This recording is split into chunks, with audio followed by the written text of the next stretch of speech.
I have a preach in my bag, which I wanted to preach, but this morning when I was praying, God told me to preach something else. So நான் ஆயத்தப்படுத்துறது என்னுடைய பேக்கில் வைத்திருக்கிறேன். ஆனால் இந்த காலையில் நான் ஜெபிக்கும் பொழுது தேவன் வேறொரு சிந்தனையை வேறொரு காரியத்தை குறித்து பேசும்படி ஆண்டவர்களோடு பகிர்ந்து கொள்ள சொன்னார். So I didn't print this out. நான் பிரிண்ட் எடுக்கல, பட் நான் உங்களுக்கு சொல்லுகிறேன். I will preach it from my laptop. Yeah. So just again to tell you that I'm from South Africa. நான் வந்து தென்னாப்பிரிக்காவை சேர்ந்தவன். And we don't know how to play cricket. We do not know how to play cricket because India obviously doesn't play cricket.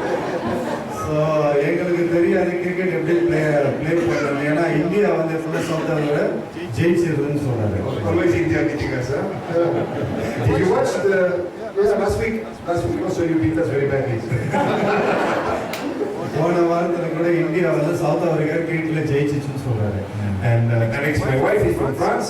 அவங்க மனைவி France தேசத்தை சேர்ந்தவர்கள். We have 2 children. எனக்கு 2 பிள்ளைகள் உண்டு. My son is 23 years old. என்னுடைய மகன் வந்து 23 வயது. And he lives in Paris, in France. பாரிஸ்ல இருக்கிறாரு. He works in Paris. He has a job there. அங்க வந்து பாரிஸ்ல பணி செய்து கொண்டிருக்கிறார். Okay. And our daughter is 18 years old. என்னுடைய மகள் வந்து 18 வயது நிரம்பியவள். And she is in Doha. அவங்க வந்து தோஹால கத்தார்ல இருக்காங்க. Yeah, she's still in school. She will finish school this year. அவங்க ஸ்கூல் படித்துக் கொண்டிருக்காங்க. இந்த வருஷம் அவங்க படிப்பை முடிப்பார்கள். And as Jamon said, we are an international family. ஜமோன் சொன்னது போல எங்களுடைய குடும்பம் வந்து சர்வதேச குடும்பம். Because I'm South African, my wife is French. My son was born in Bahrain and my daughter was born in Qatar. பாருங்க, என்னோட குடும்பத்தை குறித்து அவர் சொல்றாரு என்னன்னா, நான் வந்து சவுத் ஆப்பிரிக்கால பிறந்தேன். என் மனைவி வந்து பிரான்ஸ் தேசத்தை சேர்ந்தவர்கள். என்னுடைய மகன் வந்து பஹ்ரைன் தேசத்துல பிறந்தார். மகன் வந்து பஹ்ரைன் தேசத்துல பிறந்தார். என்னுடைய மகள் வந்து கத்தார் தேசத்துல பிறந்தார். So you can see in one family 4 nations.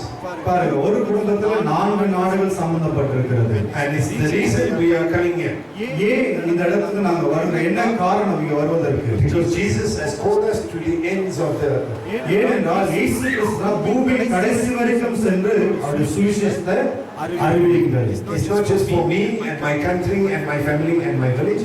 It is for up to the ends of the world. பாருங்க, இது எனக்கு மாத்திரம், என் குடும்பத்துக்கு, என்னுடைய நாட்டுக்கு மாத்திரம் அல்ல, உலகத்தின் கடைசி பகுதிக்கும் நாம் செல்ல வேண்டும் என்று சொல்லி வேதம் சொல்கிறது. And I speak especially to the young people who are in the Bible college. So குறிப்பாக வாலிபர்களுக்கு, வேதாகமங்களுக்கு வாலிபர்களுக்கு நான் ஒரு சில காரியங்களை சொல்ல விரும்புகிறேன். Because when you are ready and you want to go do something for Christ, you must think what and where does Christ want to use me? Not just here, not just in my village. If Christ is calling you somewhere, you need to obey that. பாருங்க, ஆண்டவர் உங்களை ஊழியத்துக்கு அழைப்பார் என்றால், தேவன் ஊழியத்தை செய்ய நினைக்க சொல்வார் என்றால், நீங்க கேட்க வேண்டிய கேள்வி என்றால், எங்க போக வேண்டும், என்ன செய்ய வேண்டும் என்று சொல்லி தேவனிடத்தில் கேட்க வேண்டும். என்னுடைய குடும்பம், என் ஊரு, என் மக்கள் அப்படின்னு சொல்லி அந்த குறுகிய வட்டத்தில் இருக்காதீங்க. And not just we are for us as a church in God's fellowship, and especially for us as an eldership, we make friends. We don't just make missions. பாருங்க, ஏதோ ஒரு எங்களுடைய தோஹா சபை, திருச்சபை வந்து ஏதோ ஒரு என்ன சொல்றது, மிஷன்ஸ், ஏதோ ஒரு இயக்கத்தை செய்யல, இயக்கத்தை நடத்தல, ஏதோ ஒரு பிரான்ச்சஸ் அந்த மாதிரி ஒரு தொடர்புக்குள்ள, ஒருத்தர் ஐக்கியத்துக்குள்ள விரும்புகிறாங்க. So we don't need missionaries in our family. So நாங்க வந்து மிஷன், அந்த மிஷனரிகளை அதை நாம் விரும்புகிறோம், அதை நாம் நம்புகிறோம். Missionaries are very good people. Missionary புரிந்த வார்த்தை புரிந்த மிஷனரி வந்து நல்லவர்கள். They go and they see people saved. அவர்கள் போய் ஜனங்களை சந்திக்கிறவர்கள். The problem is when they leave, what happens to those people? அவங்க வந்து விட்டுட்டாங்கன்னா என்ன நடக்கும்? Because Christ calls us to make disciples. ஆண்டவர் இயேசு நம்மை அழைத்த நோக்கம் என்னவென்றால் சீஷர்களை உருவாக்கும்படி அழைத்தார். So our heart is always to make disciples wherever we go. நம்முடைய என்னுடைய எண்ணம், எங்களுடைய காரியங்கள் என்ன என்றால், எங்க போனாலும் சரி சீஷர்களை உருவாக்குகிற அந்த ஒரே ஒரு நோக்கத்துக்காக தான் நாங்கள் செல்கிறோம். And I hope in your heart go and make disciples. If you want to make disciples, you have to spend time with those. பாருங்க எங்களுடைய விருப்பம் அதுதான். நான் நம்புகிறேன் இங்க உட்கார்ந்து இருக்கிற ஒவ்வொருத்தருக்கும் அதுவா தான் இருக்கும். ஆமென். என்ன விருப்பம் அது? சீஷர்களை உருவாக்க வேண்டும். You see, Jesus, he spent time, most of his time, with only 12 men. பாருங்க இயேசு கிறிஸ்து தன்னுடைய வாழ்க்கையின் அநேக நேரத்தை குறிப்பிட்ட 12 பேர் வாழ்க்கையில நேரத்தை செலவு செய்தார். 12 பேர் தான் சூஸ் பண்ணி அவங்க நேரத்தை செலவு செய்தார். They were definitely more than the 12 men. There were other men and women around, but he spent most of his time teaching and training these 12 men. பாருங்க 12 பேர் மாத்திரமல்லாமல் இன்னும் அநேக பேர் இயேசு கிறிஸ்துவோட இருந்தாங்க. இன்னும் நிறைய பேர் அவர் தேவைக்காக நிறைய பேர் இருந்தாங்க. ஆனால் அங்கே இயேசு கிறிஸ்து குறிப்பிட்ட 12 பேர் வாழ்க்கையில மாத்திரம் நேரத்தை அவர் செலவு செய்தார். Because Jesus knew that he's not going to stay long on the earth. ஏனென்றால் இயேசு நன்றாக தெரியும் அநேக நாட்கள் இந்த பூமியில் இருக்க முடியாது என்று. And he knew that after he's gone, somebody have to continue with the message. ஏனென்றால் இயேசு கிறிஸ்து போன பிறகு யாராவது ஒருத்தர் தன்னுடைய பணியை தொடர்ச்சியாக செய்ய வேண்டும் என்று சொல்லி இயேசு கிறிஸ்து விரும்பினார். That's why for us we follow the model of Jesus. அதே போலதான் அதனால்தான் நாங்களும் ஆண்டவராகிய இயேசு கிறிஸ்து போதித்த அந்த முன்மாதிரியை நாங்கள் பின்பற்றுகிறோம். So we don't go all over the world to every church, and we go one time and we meet the people and we sing happy songs and we give some money, which is easy to do, and then we go away. பாருங்க நாங்க உலகம் போய் ஏதோ ஒரு சபைக்கு போய் ஏதோ ஒரு காரியத்தை செஞ்சுட்டு ஹாய் பை சொல்லிட்டு வர்றது கிடையாது. That is tourism. அது வந்து சுத்தி பார்க்கிறது. டூரிஸ்ட் அந்த சர்ச்சுக்கு போனா அந்த நாட்டுக்கு போனா அந்த நாட்டுக்கு போனா சொல்றது. We get to know Jiva. நாங்க என்ன நினைக்கிறோம்னா மெர்லின் யாருன்றதை நான் அறிந்து கொள்ள விரும்புகிறேன். ஒரு பர்சனல் ரிலேஷன்ஷிப், ஒருத்தர் தொடர்பு. ஜீவா யாருன்னு அவருக்கு தெரியும், அவர் யாருன்னு எனக்கு தெரியும். And we can walk with Jiva and we can trust Jiva. நாங்க அவரோட சேர்ந்து நடக்கிறோம், அவரை நம்புகிறோம். So that when we leave here, we know that Jiva will continue the good works that Christ has called him to do. நாம இந்த கோத்தரை விட்டு போனாலும் எனக்கு நல்லா தெரியும் இந்த பிரதர் இந்த ஊழியத்தை தொடர்ந்து அவர் என்ன பண்ணுவாரு செய்வார் நம்புகிறோம். And we can come back. மறுபடியும் நாங்க வருவோம். And we will find that what Christ has called Jiva to do is still continuing. ஆண்டவராகிய இயேசு கிறிஸ்து என்னை எதற்காக அழைத்தாரோ அந்த நோக்கத்தை நிறைவேற்ற தொடர்ச்சியாக நாம் செயல்படுவோம். So it is our heart to continue to always try 2-3 times a year to come back here. So என்னுடைய இருதயம் என்னவென்றால் வருஷத்துக்கு 2 முறையாவது 3 முறையாவது வந்து உங்களை சந்திக்க வேண்டும், உங்களோட நேரத்தை செலவு செய்ய வேண்டும் என்று சொல்லி நாங்கள் விரும்புகிறோம். That's why Rob asked me and Jamon to come here. அதனால்தான் என்னுடைய சபையில ராப் அவர் சொன்னாரு ஜெமோன் அவர் மெர்லின் 2 பேரும் நீங்க போய் பார்த்துட்டு வாங்க, சபை மக்களை பார்த்துட்டு வாங்கன்னு சொல்லி அனுப்பிச்சிருக்கிறார். Because we are all busy. ஏனென்றால் நாம் எல்லாருமே வந்து ரொம்ப என்ன சொல்றாரு Rob is a busy man. He leads a big church of 2,000 people. Rap வந்து ரொம்ப பிஸியான ஆளு. 2000 மக்கள் அவர் சபையில இருக்காங்க. I have a business and I am a busy guy in my business. என்னுடைய பிசினஸ் இருக்கு, நானும் அந்த பிசினஸ் ரொம்ப பிஸியா இருக்கிறேன். Jamon is a doctor. He is a very busy man. அவர் டாக்டர், ஜெமோன் டாக்டரா இருக்காரு, அவரும் பயங்கர busy. So sometimes I cannot come, but Jamon can come. So ஒரு சில நேரங்களில் நான் வர முடியும் என்றால் ஜெமோன் வருவார். Sometimes Jamon cannot come, but Rob can come. ஒரு முறை ஜெமோன் வர முடியும் என்றால் ராப் வருவார். And that is the picture that Jesus did. Jesus had 12 men. Some could go, some could come, some could go there. And Jesus telling that this team that worked everywhere. பாருங்க இதுதான் இயேசு கிறிஸ்து போதித்தார். ஒரு குழுவை ஏற்படுத்தினார், 12 பேரை தெரிந்து கொண்டார். ஒருத்தரை சார்ந்த ஒருத்தர் அந்த பணியை தொடர்ந்து செய்ய வேண்டும் என்று சொல்லி. So what I want to preach about to you quickly to you today is I want to ask you, is Jesus Christ enough?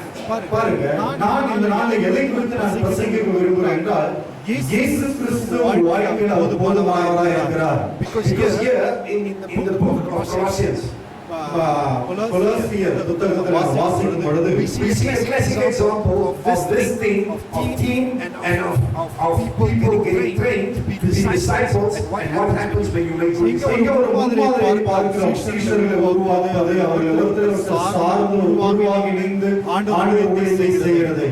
You see, there was a man called Epaphras. ஒரு மனிதர் வேதத்துல இங்க பொருளுக்கு எப்பாப்ராத்துன்னு சொல்லி ஒரு வேதத்துல ஒரு மனிதனை And somehow that man connected with Paul. அவர் ஏதோ ஒரு விதத்துல பவுலோட தொடர்பு கொண்ட ஒரு மனிதனாய் காணப்படுகிறார். And we know the Bible is not very clear where he actually connected. அதை எப்படி எந்த விதத்துல தொடர்பு கொண்டார்னு சொல்லி எப்பாப்ராத்து சொல்லப்படவில்லை வேதம். But we know that he spent time with Paul, and because he spent time with Paul, he decided that he's going to go and plant a church in Colossae.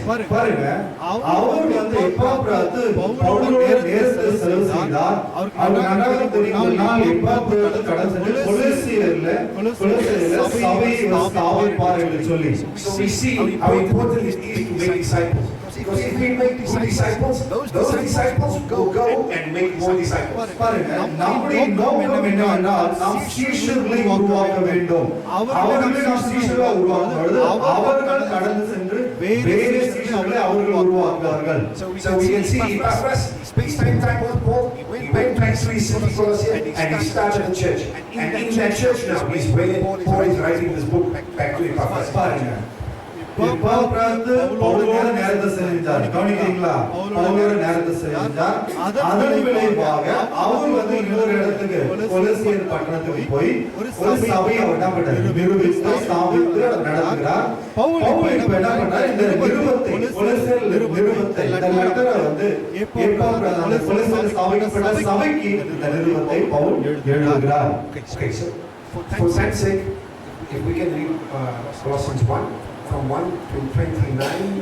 It's quite a long verse, 29. Yeah, from 1 to 29. யாராவது படிக்கிறீங்களா? கொலோசியர் புத்தகம் 1ஆம் அதிகாரம் 1 லிருந்து 29 வரை. யாராவது நல்லா எழுந்து சத்தமா படிங்க. யார் படிக்கிறார்? மைக்ல படிங்க எல்லாரும். Yeah, they will give them language. கொலோசியர் 1ஆம் அதிகாரம் 1 லிருந்து 29 வரை வசனங்கள். நல்ல சத்தமா போல்டா வாசிங்க. தேவனுடைய சித்தத்தினாலே இயேசு கிறிஸ்துவின் அப்போஸ்தலனாகிய பவுலும் சகோதரனாகிய தீமோத்தேயுவும் கொலோசிய பட்டணத்தில் கிறிஸ்துவுக்குள் பரிசுத்தவான்களும் விசுவாசிகளுமாய் சகோதரர்களுக்கு எழுதுகிறதாவது நம்முடைய பிதாவாகிய தேவனாலும் கர்த்தராகிய இயேசு கிறிஸ்துவினாலும் உங்களுக்கு கிருபையும் சமாதானமும் உண்டாவதாக. கிறிஸ்து இயேசுவிலே உள்ள உங்கள் விசுவாசத்தையும் பரிசுத்தவான்கள் எல்லோரும் மேலும் உள்ள உங்கள் அன்பையும் குறித்து நாங்கள் கேள்விப்பட்டு பரலோகத்தில் உங்களுக்காக வைத்திருக்கிற நம்பிக்கையின் நிமித்தம் நம்முடைய கர்த்தராகிய இயேசு கிறிஸ்துவின் பிதாவாகிய தேவனுக்கு ஸ்தோத்திரம் செலுத்தி எப்பொழுதும் உங்களுக்காக வேண்டுதல் செய்கிறோம். அந்த நம்பிக்கை குறித்து நீங்கள் மிகவும் சத்திய வசனமாகிய சுவிசேஷத்தினாலே கேள்விப்பட்டீர்கள். அந்த சுவிசேஷம் உலகமெங்கும் பரவி பலன் தருகிறது போல உங்களிடத்திலும் வந்து நீங்கள் அதை தேவ கிருபையை சத்தியத்தின்படி அறிந்து கொண்ட நாள் முதல் அது உங்களுக்குள்ளும் பலன் தருகிறதா இருக்கிறது. அதை எங்களுக்கு பிரியமான உதவியால் உங்களுக்காக கிறிஸ்துவின் உண்மையான உழைக்காகமாக இருக்கிற எப்பாப்பிராவின் இடத்தில் நீங்கள் கற்றிருக்கிறீர்கள். ஆவிக்குரிய உங்கள் அன்பையும் அவனே எங்களுக்கு தெரியப்படுத்தினார். இதை நிமித்தம் நாங்கள் அதை கேட்ட நாள் முதல் உங்களுக்காக இடைவிடாமல் ஜெபம் பண்ணுகிறோம். நீங்கள் ஞானத்தோடும் ஆவிக்குரிய விவேகத்தோடும் அவருடைய சித்தத்தை அறிகிற அறிவினாலே நிரப்பப்படவும் சகலவித நற்கிரியைகளுமாகிய கனிகளை தந்து தேவனை அறிகிற அறிவில் திருப்தி அடைந்து கர்த்தருக்கு பிரியமுண்டாக அவருக்கு பாத்திரராய் நடந்து கொள்ளவும் சந்தோஷத்தோடு கூடிய எல்லா பொறுமையும் நீடிய சாந்தமும் உண்டாவதற்கு மகிமையான அவருடைய வல்லமையின்படி எல்லா வல்லமையாலும் பலப்படுத்தப்படவும் உங்களுக்காக வேண்டுதல் செய்கிறோம். ஒளியில் உள்ள பரிசுத்தருடைய சுதந்திரத்தில் பங்கடைவதற்கு நம்மை தகுதியுள்ளவர்களாக்கினவரும் இருளின் அதிகாரத்தில் நம்மை விடுதலையாக்கி தமது அன்பிற்குமாய் ராஜ்யத்துக்கு உட்படுத்துகிறவருமாய் இருக்கிற பிதாவை ஸ்தோத்திரிக்கிறோம். அவருடைய இரத்தத்தினாலே பாவ மன்னிப்பாகிய மீட்பு நமக்கு உண்டாயிருக்கிறது. அவர் அசரிசனமான தேவனுடைய தத்துவமும் சர்வசிருஷ்டிக்கும் முந்தின பேருமானவர். ஏனென்றால் அவருக்கு சகலமும் சிருஷ்டிக்கப்பட்டது. உலகத்திலுள்ளவைகளுமாகிய காணப்படுகிறவைகளும் காணப்படாதவைகளுமான சகல வஸ்துக்களும் சிங்காசனங்களானாலும் கர்த்தத்துவங்களானாலும் துரைத்தனங்களானாலும் அதிகாரங்களானாலும் சகலமும் அவரை கொண்டு அவருக்கு சிருஷ்டிக்கப்பட்டது. அவர் எல்லாம் அவருடைய நிலை நிற்கிறது. அவரே சபையாகிய சரீரத்திற்கு தலையானவர். எல்லாவற்றிலும் முதல் முதல்வராயிருக்கும்படி அவரை ஆதியும் மரித்தோரிலிருந்து எழுந்த முதற்பேருமானவர் சகல பரிபூரணமும் அவருக்குள்ளே வாசமாயிருக்கவும் அவர் சிலுவையில் சிந்தின இரத்தத்தினாலே சமாதானத்தை உண்டாக்கி பரலோகத்தில் உள்ளவைகள் பூலோகத்தில் உள்ளவைகள் பரலோகத்தில் உள்ளவைகள் யாவையும் அவர் மூலமாய் தமக்கு ஒப்புரவாக்கிக் கொள்ளவும் அவருக்கு பிரியமாயிற்று. முன்னே அந்நியராயும் துர்க்கிரியினால் மனதிலே சத்துருக்களாயும் இருந்த உங்களையும் பரிசுத்தராகவும் குற்றமற்றவர்களாகவும் கண்டிக்கப்படாதவர்களாகவும் தமக்கு முன்னிறுத்தும்படி அவருடைய மாம்ச சரீரத்தில் அடைந்த மரணத்தினாலே இப்பொழுது ஒப்புரவாக்கினார். நீங்கள் கேட்ட சுவிசேஷத்தினால் உண்டாகும் நம்பிக்கையை விட்டு அசையாமல் ஸ்திரமாயும் உறுதியாயும் விசுவாசத்திலே நிலைத்திருப்பீர்களானால் அப்படியாகும். அந்த சுவிசேஷம் வானத்தில் கீழே சகல சிருஷ்டிகளுக்கும் பிரசங்கிக்கப்பட்டு வருகிறது. அதற்கென்று பவுலாகிய நான் ஊழியக்காரனானே. இப்பொழுது நான் உங்கள் நிமித்தம் அனுபவிக்கிற பாடுகளில் சந்தோஷம் அடைந்து கிறிஸ்துவுடைய உபத்திரவங்களிலே குறைவானதை அவருடைய சரீரமாகிய சபைக்காக என் மாம்சத்திலே நிறைவேற்றுகிறேன்.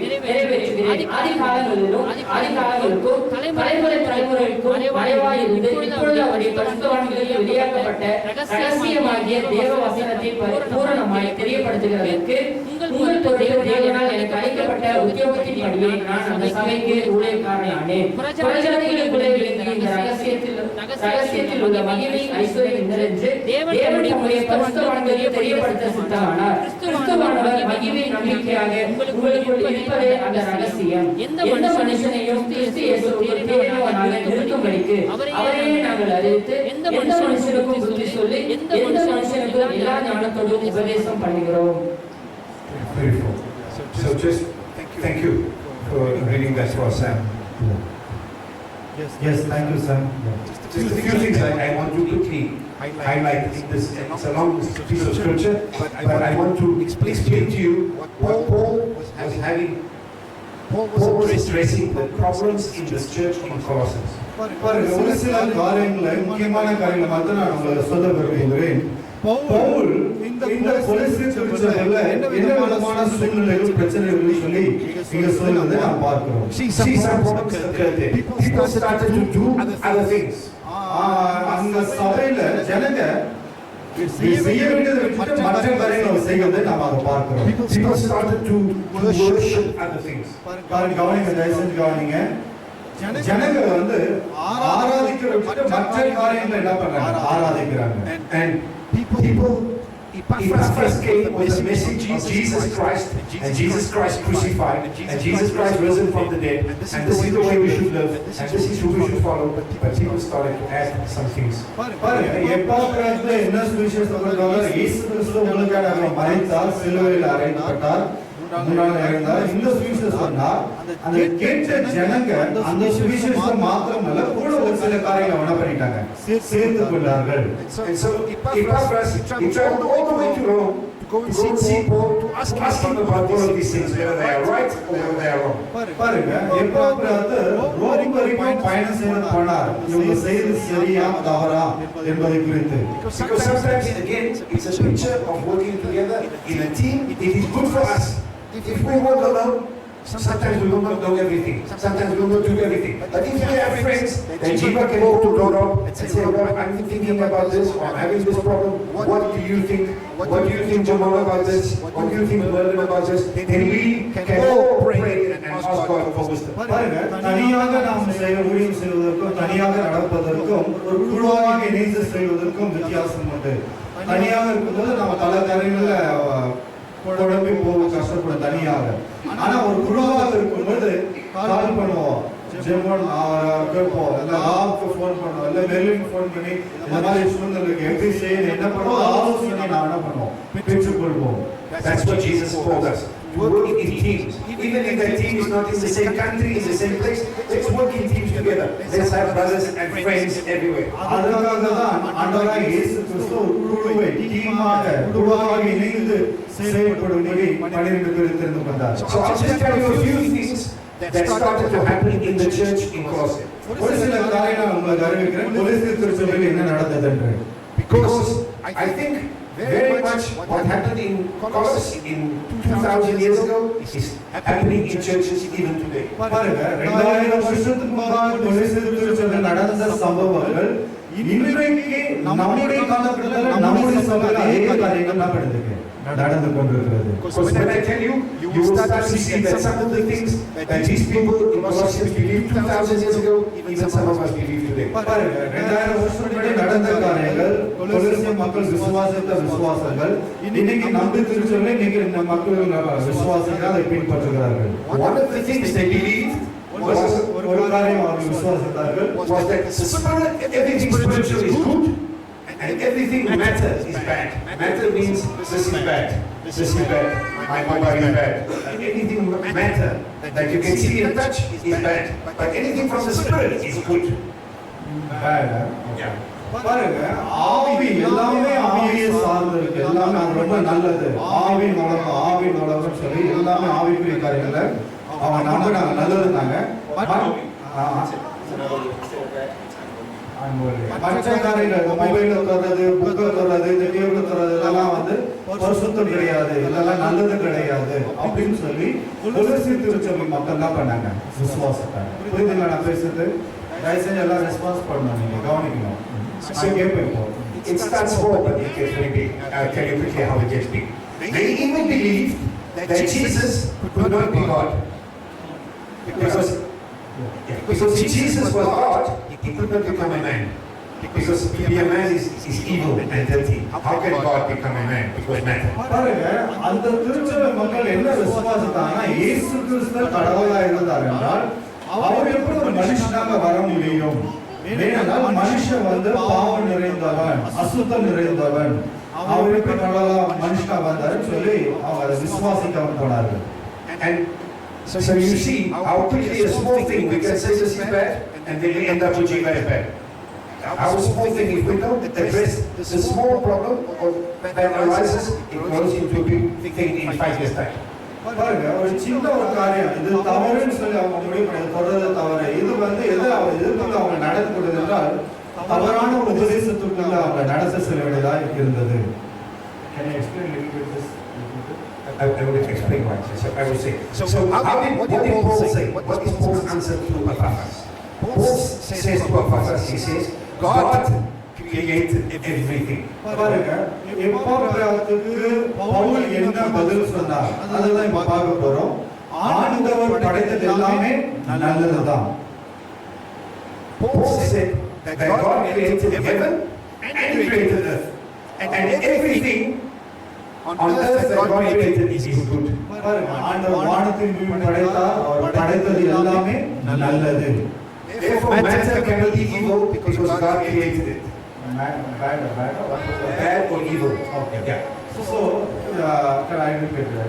So what Paul is explaining is that because God created it, let's for instance, let's say God gave someone an idea to create a knife. Okay. Yeah. Therefore, a knife is not evil.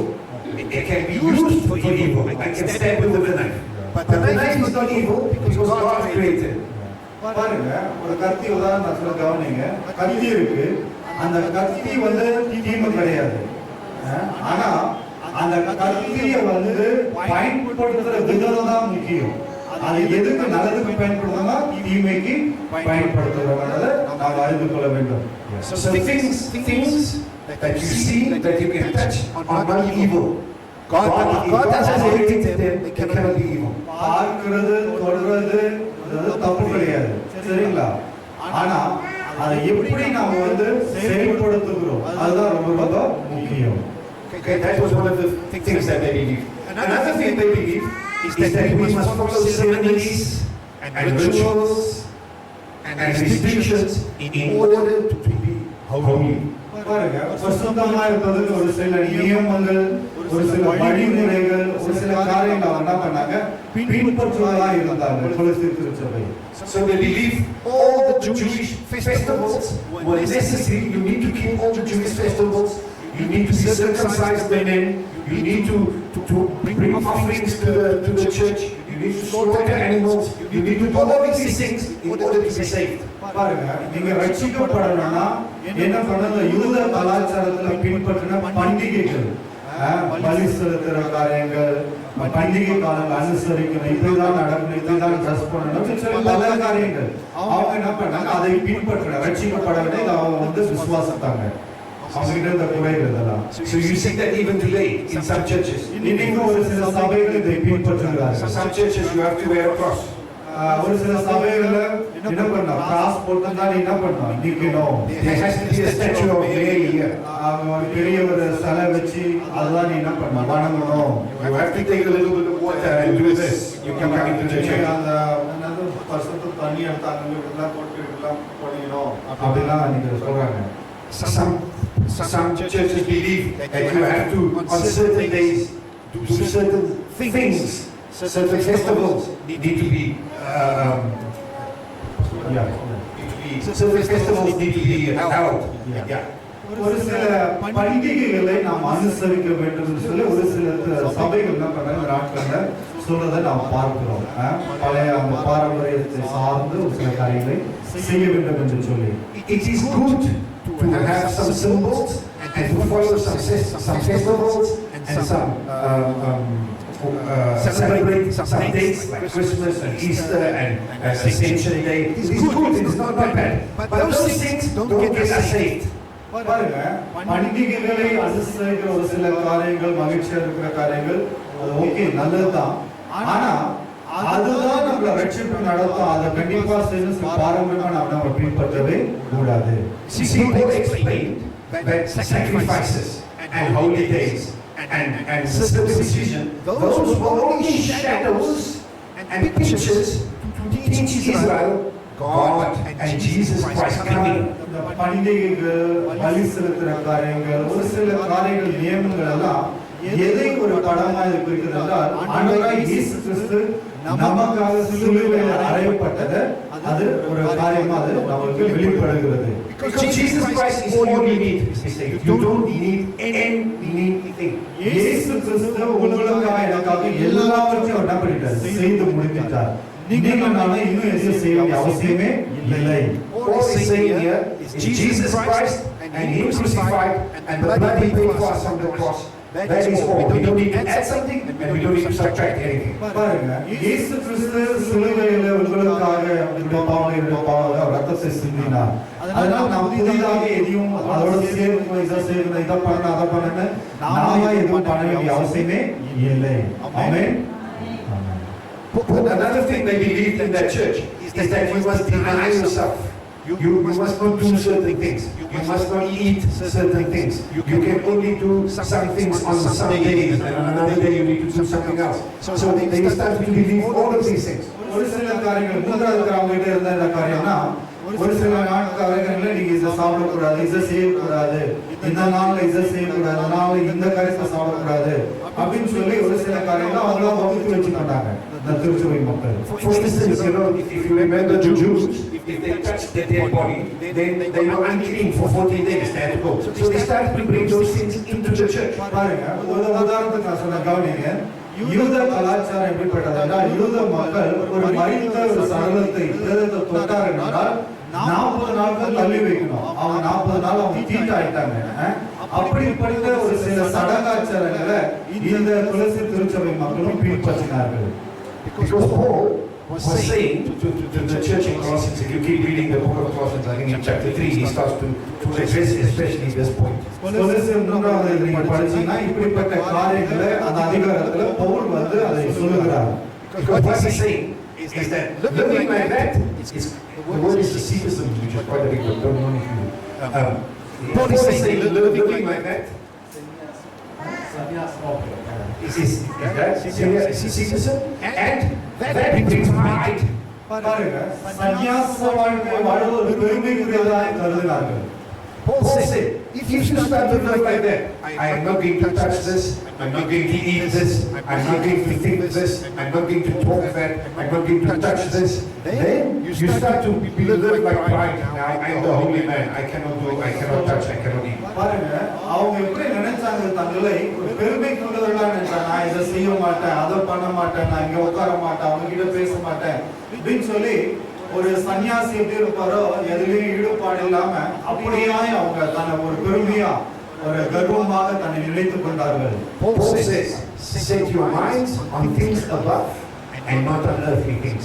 Because if you start to think about things above, God will reveal to you exactly what He's called you. Don't start to worry about what I can and cannot do here and touch and cannot touch, because that will now become your mission instead of Christ and Him crucified.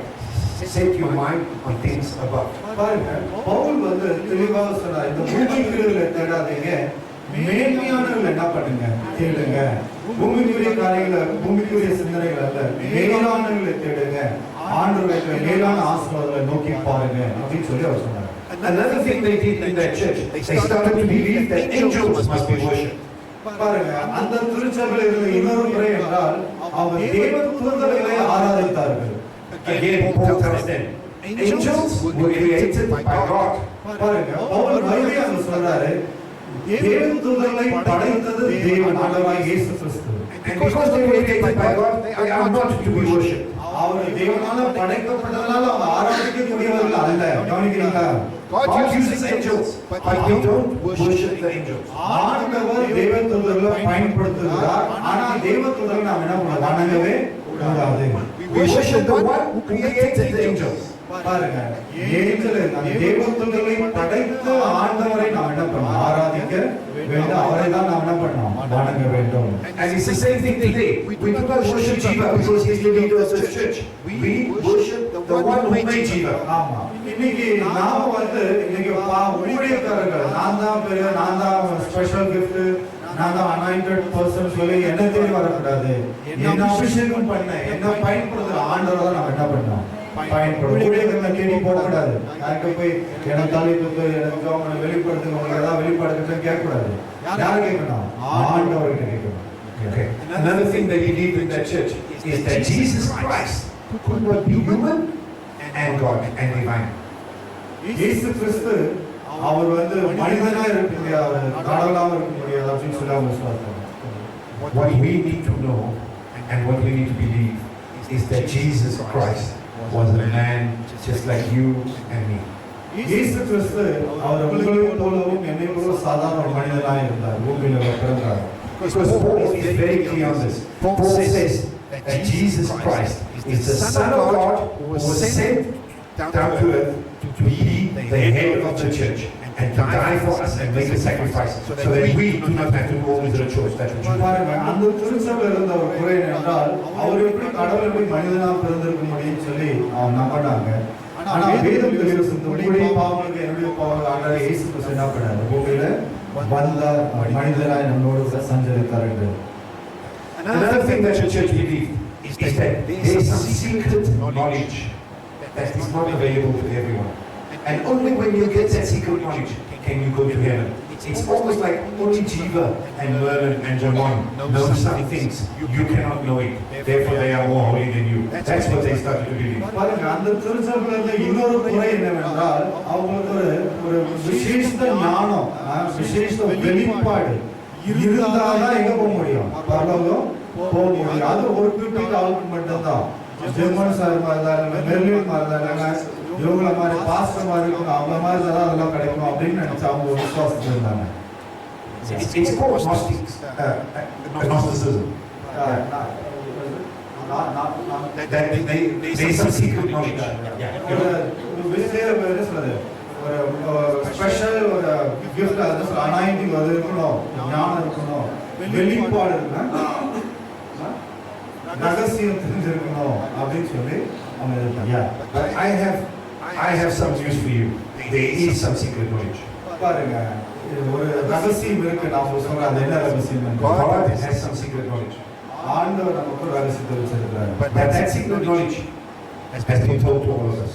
அந்த ரகசியத்தை எல்லாருக்கும் already சொல்லியிருக்காரு. And that secret knowledge is Jesus Christ, His Son, who has come to die for us on the cross and made a way for us to go to heaven. And that is the secret knowledge of அந்த Jesus. ரகசியம் என்னவென்றால், உங்களுக்காக எனக்காக ஆண்டவர் இயேசு கிறிஸ்து இந்த பூமியில வந்து நம்முடைய பாவங்களுக்காக என்ன பண்ணார், மரித்து உயிரோடு எழுந்திருக்கிறார். இதுதான் ரகசியம்.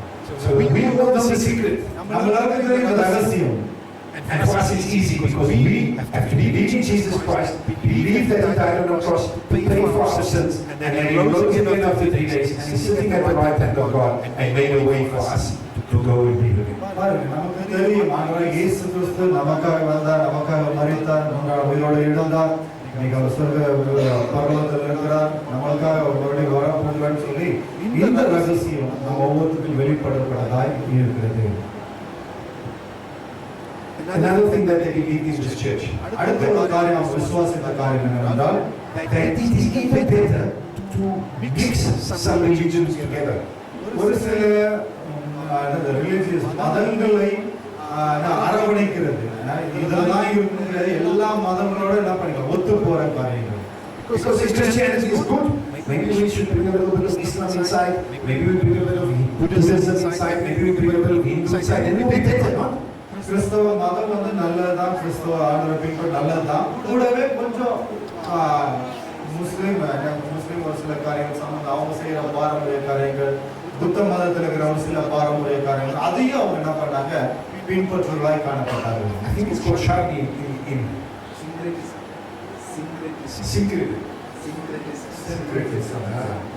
So they started to believe that. It's not new. It's just 2,000 years ago. This church believed that. And there are churches today who start to do that kind of thing. பாருங்க, 2000 வருஷத்துக்கு முன்பாக இந்த கொலோசிய திருச்சபையில் இப்படிப்பட்ட பிரச்சனைகள் இருந்தது. அவங்க ஆண்டவரை மட்டும் பின்பற்றல, மற்ற காரியங்களுக்கும் தலை சாய்க்கிறவர்களாக, மற்ற மதத்தையும் அவங்க தன் வாழ்க்கையில கொண்டு வருவதாக இருந்தாங்க. இன்னைக்கும் அப்படிப்பட்ட சம்பவங்கள் நம்முடைய திருச்சபை காலங்களில் நடந்து கொண்டிருக்கிறது. And Paul explains in this letter, my friends, you have everything in Jesus Christ. You do not need anything more. பாருங்க, அவரு இந்த பவுல் வந்து இந்த நிருபத்தில் எழுதுறாரு, சகோதரர்களே உங்களுக்கு போதுமான எல்லாமே இங்கே ஆண்டவராகிய இயேசு கிறிஸ்துவிடத்தில் இருக்கிறது, நீங்க வேற எதையும் தேடி போக வேண்டிய அவசியமே இல்லை என்று சொல்லுகிறார். And last thing I want to tell you that they talk about in this letter. கடைசியா ஒரு காரியத்தை நான் உங்களுக்கு சொல்ல விரும்புகிறேன். They said that to be immoral is not actually a problem. Immoral, so to have sex after marriage, to have orgies, to steal. வாழ்க்கை வாழ்வது வந்து அது வந்து என்ன சொல்றது, அது சரியில்லை அப்படின்றத அவங்க விசுவாசிக்காம இருந்தாங்க. So they were living in sin, and they were continuing in their sins, and they were coming to church, and they were believing in Jesus, and they thought that's not a problem. பாருங்க, துணிகரமா விபச்சாரம், வேசித்தனம், அசுத்தமான காரியங்கள் செஞ்சுட்டு எல்லாம் செஞ்சுட்டு சபைக்கு வர்றது, காணிக்கை கொடுக்குறது, பாட்டு பாடுறது, எல்லாம் பரவாயில்ல, எல்லாம் செஞ்சுக்கலாம் அப்படின்ற மாதிரி அந்த மக்கள் இருந்தாங்க. But Paul writes to them, he said, get rid of sin and evil thoughts and evil deeds, because you have been chosen by Jesus Christ and He crucified, and you do not need anything. He called you to live a life which is victorious.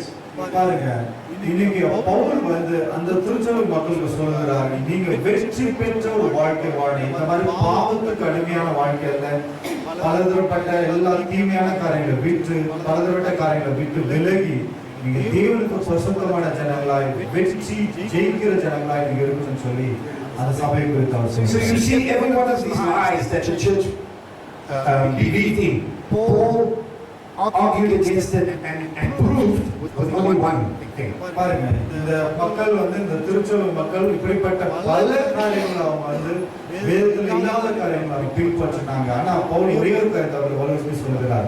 If you see his answer to all of those things, his answer is only one காரியம் என்னவென்றால், ஒரே ஒரு பதில் என்னவென்றால், his answer is Jesus Christ. He came as a man, died on the cross, and rose victoriously. That is his answer to each one of those things. எல்லா இப்ப பார்த்த எல்லா குறைகள் சபையிலாம் இருக்கு, எல்லாத்துக்கும் ஒரே பதில் என்னவென்றால், ஆண்டவராகிய இயேசு கிறிஸ்து போதுமானவர். அவரை நீங்க பார்த்தா போதும், அவரும் வாழ்க்கை எல்லாவற்றையும் செய்கிறவரா இருக்கிறார். Because Paul knew that Jesus Christ is the creator of everything. He's the sustainer of everything. பவுலுக்கு நன்றாக தெரியும், இயேசு கிறிஸ்து தான் எல்லா அதிகாரத்துக்கும் மேலானவர், எல்லா நாமத்துக்கும் அவர்தான் மேலானவர். Jesus Christ is the Savior who by His blood came and paid for our sins. இயேசு கிறிஸ்து தன்னுடைய பாவங்களுக்காக, நம்முடைய பாவங்களுக்காக ரத்தம் சிந்தி எல்லா விலைகளையும் அவர் செலுத்தி இருக்கிறார். You see, in Jesus Christ we have everything. We have knowledge, we have faithfulness, we have goodness, and we have a hope for the future. பாருங்க, இயேசு கிறிஸ்து மூலமா நமக்கு நம்பிக்கை இருக்கிறது, ஞானம் இருக்கிறது, ஆசீர்வாதம் இருக்கிறது, விடுதலை இருக்கிறது. ஒரு நாள் ஆண்டவரோடு கூட இருப்போம் என்ற அந்த நம்பிக்கை நமக்கு இருக்கிறது. We don't need anything more than Jesus. இயேசு கிறிஸ்துவை அல்லாமல் வேற எதுவும் இதுவும் தேவைன்னு சொல்லி அப்படி சொல்வதற்கு அவசியமே இல்லை. இயேசு கிறிஸ்து நமக்கு போதுமானவராய் இருக்கிறார். It is almost too easy. It is almost too easy. Christianity is almost too easy. கிறிஸ்துவ காரியத்தில் அநேக காரியங்கள் ரொம்ப ஈஸியாக நிறைய காரியங்களை செய்கிறோம். You know, all we have to do is believe in Jesus Christ. ஒரே ஒரு காரியம் என்றால் இயேசு கிறிஸ்துவை நாம் முழுமையாக விசுவாசிக்க வேண்டும். So before I close, I want to give you a few things that Paul just open again your Bible in Colossians chapter 1. மறுபடியும் நாம் திருத்திக் கொள்வோம். நாம் முடிக்கிறதுக்கு முன்பாக கொலோசியர் 1ஆம் அதிகாரத்தை திருப்பிக் கொள்வோம். வேதாகமத்தை திருப்பி திருப்பி வைத்துக் கொள்ளுங்க. கொலோசியர் 1ஆம் அதிகாரம். And you see just the amount of knowledge and beauty that Paul talks about Jesus Christ in this piece of scripture. I'll run through it quickly with you. இந்த பகுதியில் ஆண்டவருடைய ஞானத்தை குறித்தும் அவருடைய ரகசியங்கள் அவருடைய காரியத்தை குறித்தும் பவுல் மிகவும் சிறப்பாக சொல்வதை நாம் பார்க்கிறோம். Let's go to verse 14 and we can see how he talks about the divine and the beautiful nature of Christ. அங்க 14ஆம் வசனத்தில் சொல்கிறது அவருக்குள் உண்டான அந்த மீட்பு இப்படிப்பட்டதா என்று சொல்லி இங்கே வேதம் In verse 14 he says, in Jesus we have redemption, the forgiveness of our sins. அவருக்குள் இரத்தத்தினாலே பாவ மன்னிப்பு மீட்பு நமக்கு உண்டாயிருக்கிறது என்று. In verse 15 Paul says that Jesus Christ is the image of the invisible God. அவர் அதிர்ஷ்டமான தேவனுடைய தற்சொரூபமும் சர்வ சிருஷ்டிக்கும் முன்னின பேருமானவர். பார்க்கிற தேவனுக்கு அவர்தான் ஒரு தற்சொரூபமாக இருக்கிறார். We know in John 1:18 Jesus Christ himself he says, if you have seen me, you have seen my Father. யோவான் 1:8ஆம் அதிகாரத்தில் நாம் பார்க்கிறோம், என்னை பார்த்தவன் பிதாவை கண்டான் என்று சொல்லி வேதம் சொல்கிறது. The next thing Paul says in verse 15 he says, Jesus Christ is the firstborn of all creation. அவர்தான் எல்லா உலகத்தில் எல்லாருக்கும் முதல் பேரானவர், அவர்தான் என்று சொல்லி வேதம் சொல்கிறது.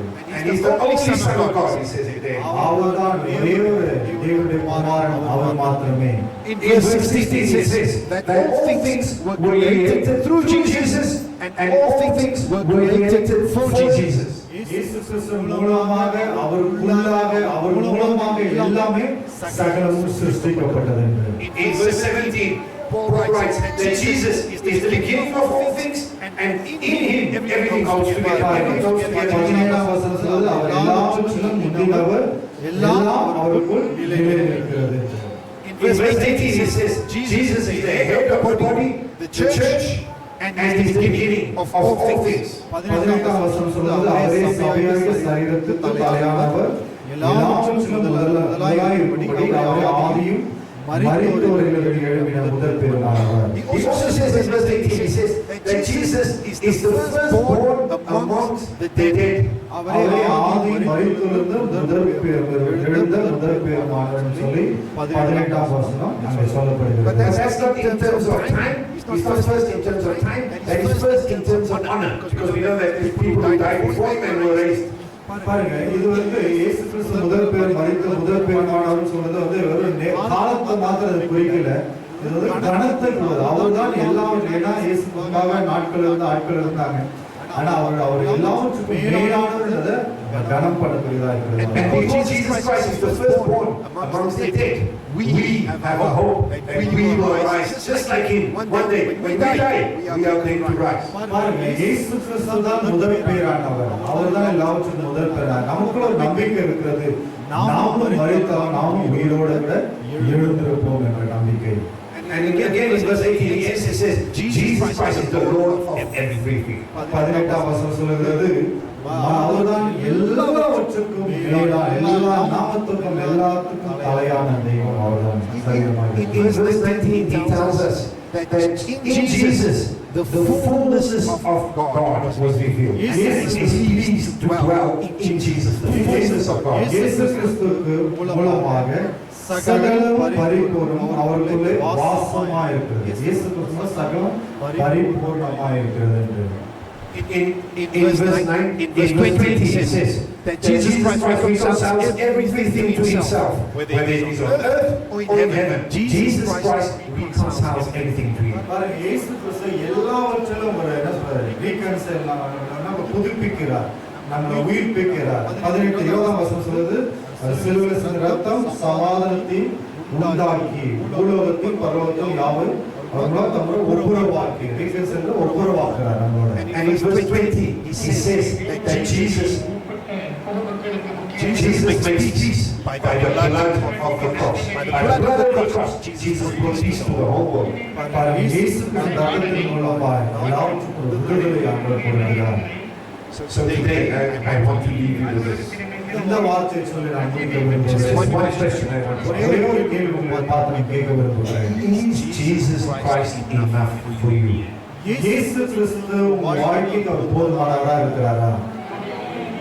Do you need to add something to him? உங்களுக்கு இயேசு கிறிஸ்து இல்லாம இன்னும் ஏதாவது தேவையா இருக்கான்னு கேட்கிறாரு. Do you need to have Jesus Christ plus I must fast every week? இயேசு கிறிஸ்து எனக்கு வேணும், கூடவே எனக்கு இது ஃபாஸ்டிங் 40 நாள் ஃபாஸ்டிங் போட்டு நான் ஜெபிக்கணும், அதுவும் எனக்கு வேணும் அப்படின்னு நினைக்கிறீங்களா? Do you have Jesus Christ but I have to pray 10 times a day? இயேசு கிறிஸ்து எனக்கு வேணும், வாரத்துல நான் ஒரு நாளைக்கு நான் 3 வேளை ஜெபிக்கணும், அதுவும் அதுக்காக நான் பின்பற்றணும் அப்படின்னு Do you நினைக்கிறீங்களா? have Jesus Christ but I will not eat this? நான் இயேசு கிறிஸ்து எனக்கு வேணும், நான் இதை சாப்பிட மாட்டேன் அதை சாப்பிட மாட்டேன் அப்படின்னு நினைக்கிறீங்களா? Do you have Jesus Christ but I will not wear that? நான் இந்த மாதிரி பண்ண மாட்டேன், இப்படி இருக்க மாட்டேன் அப்படின்னு நினைக்கிறீங்களா? Because I want to tell you this. ஒரு காரியத்தை நான் சொல்ல விரும்புகிறேன். All those things I mentioned for fast. எல்லாரும் இப்ப சொன்ன காரியங்கள் எல்லாமே Do not eat certain things. இதை சாப்பிட மாட்டேன், அதை சாப்பிட மாட்டேன். Those are all good things. எல்லாமே நல்லதுதான் அதெல்லாம். But they will not get you saved. அதெல்லாம் உங்களை ரட்சிக்கப்படுவதற்கு நடத்தவே நடத்தாது. You will not go to heaven because you fast and pray. நீங்க உபவாசம் பண்ணி ஜெபிக்கிறதுனாலயோ ஜெபம் பண்ணாலயோ பரலோகம் போயிடுன்னு சொல்ல முடியாது. You will not go to heaven because you don't eat certain things or you don't wear certain things. நீ இந்த மாதிரி தான் வைப்பேன், இப்படிதான் இருப்பேன், ஒரு சில காரியங்கள் அந்த காரியங்கள் வச்சு அதனால நம்ம அந்த காரியத்தினால நம்ம பரலோகம் போகவே You will only go to heaven if you believe and confess with your mouth that Jesus Christ came and He died for you and He paid the price on the cross. And because He made a way, we can have a hope in the future. That is the only way you will do it. மூலமாய் அவரே நீ வாய் அறிக்கை செய்து அவருடைய நாமத்தை நம்ம ஏற்றுக்கொள்ள சந்தோஷத்தை ஏற்றுக்கொள்ள மாத்திரமே நாம் எங்க போக முடியும்? பரலோக ராஜ்யம் போய் சேர முடியும். நாம் செய்கிற கிரியைகள் அளவே அல்ல. புரியுதுங்களா என்ன சொல்றேன்னு? நாம் செய்கிற கிரியையினால எங்க போக முடியாது? நிறைய பேர் சொல்லுவாங்க, நான் ஃபாஸ்டிங் போடுறேன், நான் அதை பண்றேன், அந்த ஊழியம் பண்றேன், இந்த ஊழியம், எங்கேயும் போக முடியாது. எங்க கோத்திரி கூட வர முடியாது, எங்க போக முடியாது? பரலோகம் போக முடியாது. கிரியையினால எதுவுமே செய்யவே முடியாது. அவருடைய கிருபை, அவருடைய இயேசு கிறிஸ்து தான் நமக்கு எல்லாம் போதும். அவர் எல்லாத்தையும் செஞ்சுட்டார். அவரை நாம் அறிக்கை செய்யும்போது அவருடைய ஆசீர்வாதத்தை நாம் எங்க போக முடியும்? Our God is a good God. ஆமா, நம்முடைய தேவன் நல்ல தேவன், நன்மை செய்கிற தேவன். And He's made it so easy for us. அவர் நமக்கு எல்லாவற்றையும் செய்து முடித்திருக்கிறார். But we as humans, we always want to add. நாம மனிதராக இருக்க நாம அநேக சூழ்நிலையில அவர் செஞ்சது பத்தாது அப்படின்னு நினைச்சிட்டு நாம் பல காரியங்களை நம்ம இன்னும் செஞ்சுட்டு இருக்கோம். பல கிரியை இதை பண்ணோம், அதை பண்ணோம், இயேசு கிறிஸ்து மட்டும் பத்தாது, கூடவே இதெல்லாம் செய்யணும் அதெல்லாம் செய்யணும் அப்படின்னு சொல்லி நிறைய காரியங்களை நாம சேர்த்து கொண்டிருக்கிறோம். But today I want to give you assurance. I want to promise you, if you have accepted Jesus Christ and you've confessed Him with your mouth, I will see you in heaven. பாருங்க, நீங்க இயேசு கிறிஸ்துவை ஏற்றுக்கொண்டு அவரை நீங்க அறிக்கை செய்யும் பொழுது நான் உங்களுக்கு ஒரு உறுதியை சொல்றேன், என்னன்னா நான்